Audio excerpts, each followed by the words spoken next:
Fala minha gente, como é que vocês estão? Espero que bem. Meu nome é Rodrigo Esser e hoje eu vou fazer a review do Beyerdynamic DT 1990 Pro. Simplesmente um dos melhores fones que eu já ouvi. Um fone muito interessante, principalmente tecnicamente para uso profissional e também o fone mais caro que eu já ouvi. Se você não me conhece, meu nome é Rodrigo Esser, seja bem-vindo no canal e esse é o Beyerdynamic DT 1990 Pro. O Beyerdynamic 1990 Pro está aqui para avaliação graças ao Gabriel Marinho, grande apoiador do canal e grande amigo. Já emprestou diversos fones para review, se vocês pesquisarem aí 58X, Sennheiser IE40 Pro, o Blom BL03, todos fones emprestados pelo Gabriel. E ele mandou simplesmente esse carinha aqui para review, um dos fones mais sensacionais que eu já ouvi. Como eu disse, também é um fone mais caro que eu já ouvi, tá? É um fone que custa $600, então não é nada barato. Geralmente no Brasil você vai achar ele usado por volta de 4 a 5 mil reais, se ele estiver em ótimo estado, então é o preço de uma moto. Mas é um fone muito impressionante sim, principalmente tecnicamente. Quem já conhece a Beyerdynamic sabe que apesar de às vezes dar uma escorregada no equilíbrio tonal do fone, colocar muito grave ou principalmente muito agudo muitas vezes, inclusive eu tenho review de 2 Beyerdynamics no canal, vou deixar aí nos cards, tecnicamente eles sempre são muito interessantes pelo preço. Como eu nunca comparei nada desse preço, né, esse é o primeiro fone que eu tenho desse preço, foi simplesmente o melhor fone que eu ouvi tecnicamente, isso eu posso falar. E em construção também, e é sobre a construção que a gente vai começar. Bom, em construção a Beyerdynamic quase sempre é muito assertiva. O calcanhar de Aquiles deles, na minha opinião, era o fato de ter cabo fixo, né? No DT 770, 880 e 990. No 1990 isso foi corrigido, o que é muito bom e que seria praticamente inaceitável um cabo fixo num fone de $600, mas ele é removível. Ele inclusive vem com 2 cabos, um cabo enroladinho, né, para não ficar tão longo, quando estica chega a 3 metros, quando está encurtado tem 1,50 m, e um cabo de 5 metros para estúdio, não é para pular corda, é para estúdio, é um cabo muito grande. Os conectores são muito robustos, os cabos são de altíssima qualidade, tá? Ele usa uma conexão mini XLR igual a KG712 Pro que eu tenho aqui, que é muito sossegada, você só encaixa o pino e ele conecta, é muito bom. O fone em si, o corpo do fone é muito robusto, ele é todo de metal, aço alemão, é um fone alemão, né? Então você pega ele na mão, você sente a robustez. Em contrapartida ele é um pouquinho pesado, tá? Quando você coloca na cabeça, você sente que ele tá na sua cabeça por conta desse peso, mas ainda assim é muito confortável, tá? Ele tem couro legítimo na headband, com bastante estofamento, então ele agarra a sua cabeça bem legal. As earpads são muito confortáveis, as almofadas, né? Inclusive ele tem 2 pares de almofadas que mudam o som, tá? A gente vai conversar disso na sessão de som. Então em construção não tem como repreender o DT 1990. Ele é um tanque de guerra, confortável, robusto, um dos fones mais bonitos que eu já tive, com acessórios premium.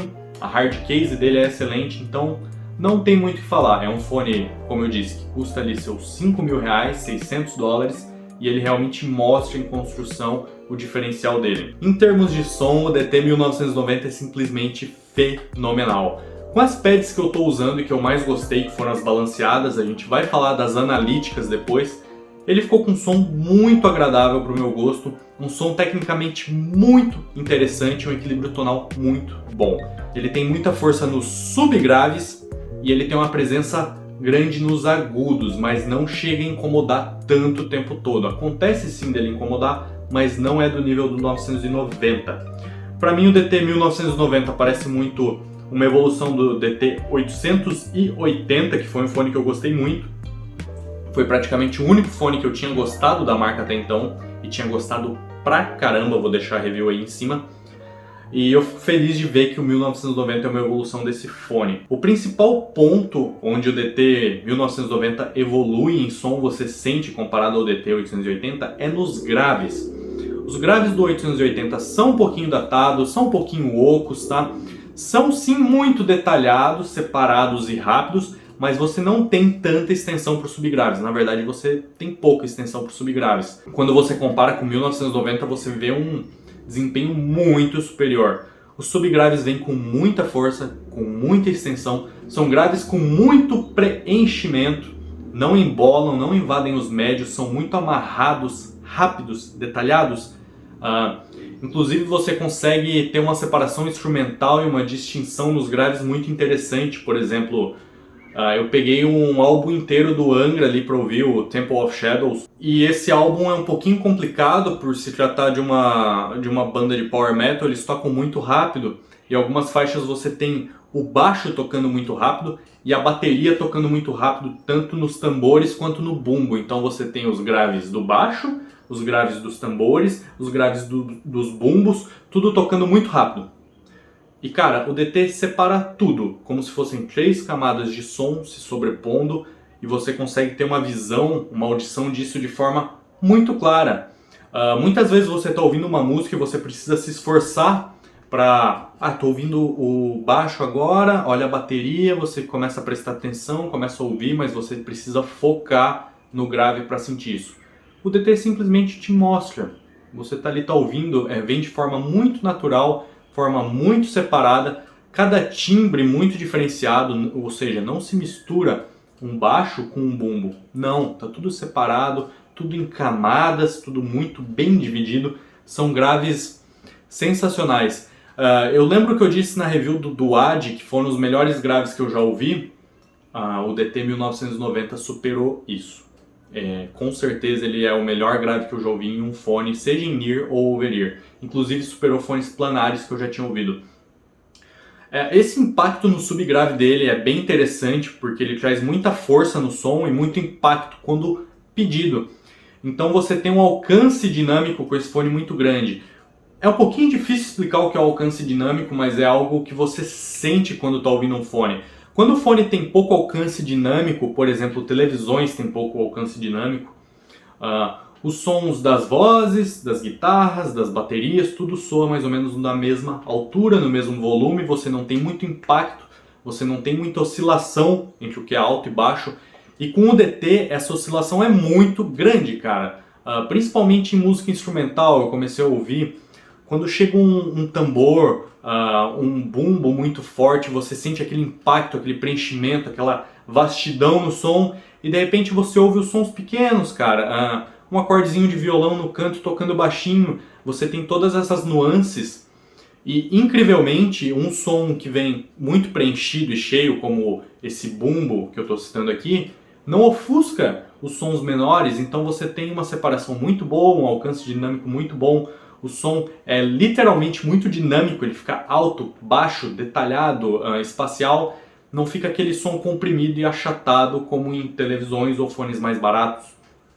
E com certeza o alcance dinâmico também dele foi o melhor que eu já ouvi em um fone de ouvido. Os médios são muito corretos, são quase irrepreensíveis com essas pads, tá? Com as outras pads eu vou chegar ainda. Tem um timbre muito natural, são muito detalhados, são os médios mais detalhados que eu já ouvi.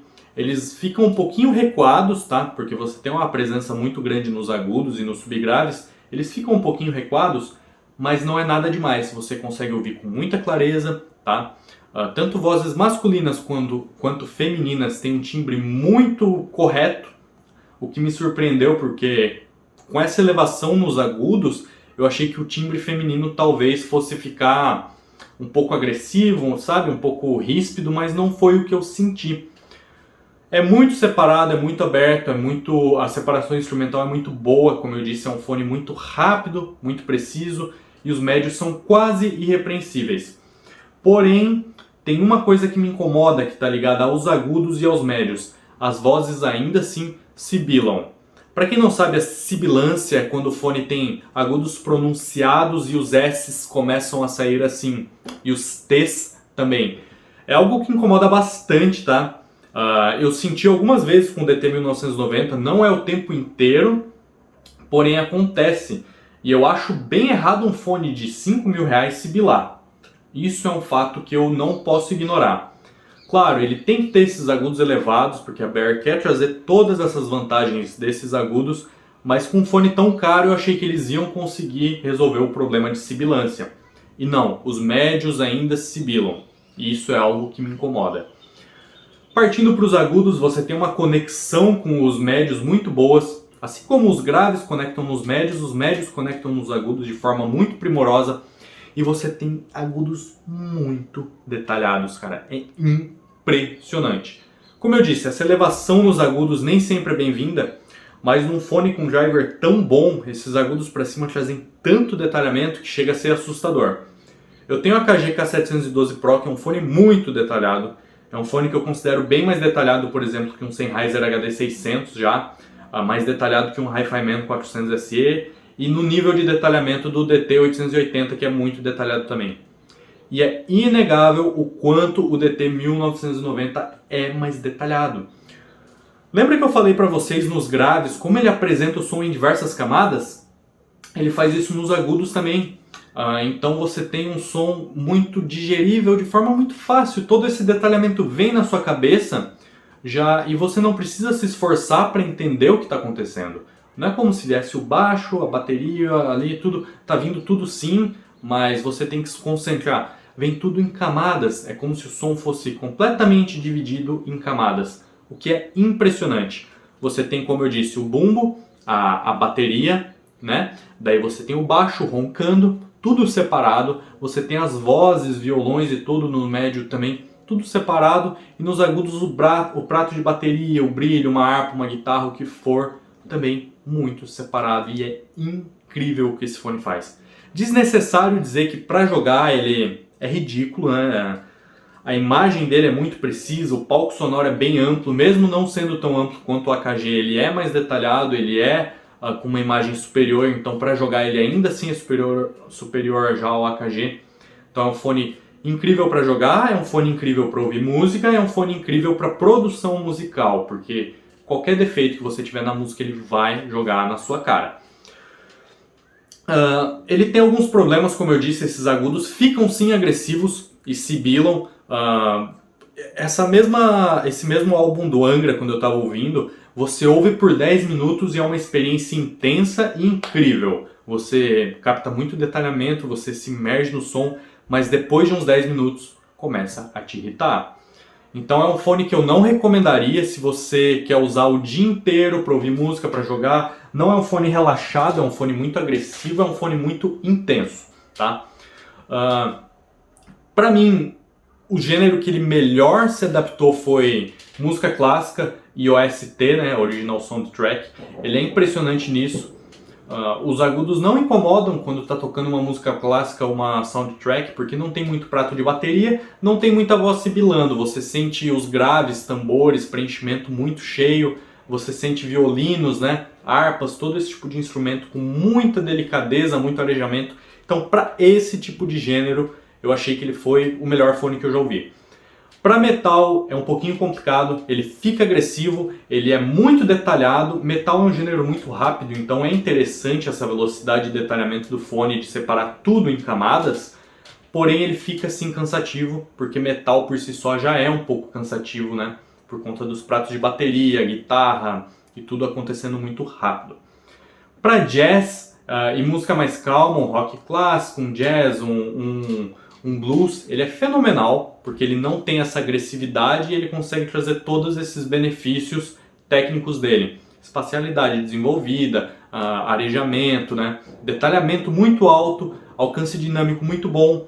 Então ele se dá muito bem com esse tipo de gênero mais calmo. Ele se dá principalmente bem com música instrumental, como eu disse, soundtrack, música clássica. E ele se dá bem sim com gêneros mais agitados, tipo metal, hip hop, rap, só que ele fica agressivo e cansativo depois de um tempo. Bom, eu ainda tenho que falar das outras pads, como eu disse, quando você troca elas o som muda. Eu troquei as pads, é um processo bem chatinho de trocar, tá? E quando eu coloquei as pads analíticas, o som ficou realmente mais analítico. Mas isso no meu caso não foi agradável, porque o DT1990 já tem um som analítico, até demais. O DT, como eu disse, muitas vezes fica agressivo de tão analítico e cansativo de tão analítico. Então você coloca pads analíticas, ele fica mais analítico ainda, e o que acontece?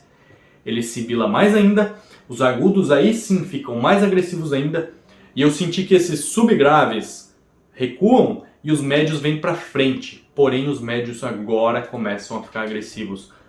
Eu vi que muitas pessoas adoram ele com as pads analíticas, eu particularmente não gostei muito, né? Vai do seu gosto. Mas, por exemplo, vamos supor que você vai jogar competitivamente, você coloca as pads analíticas e tem um desempenho ainda maior. Você quer ouvir música, coloca as outras pads e tem um desempenho em música um pouquinho melhor, na minha opinião. Então, é legal você ter essas opções para balancear, tá?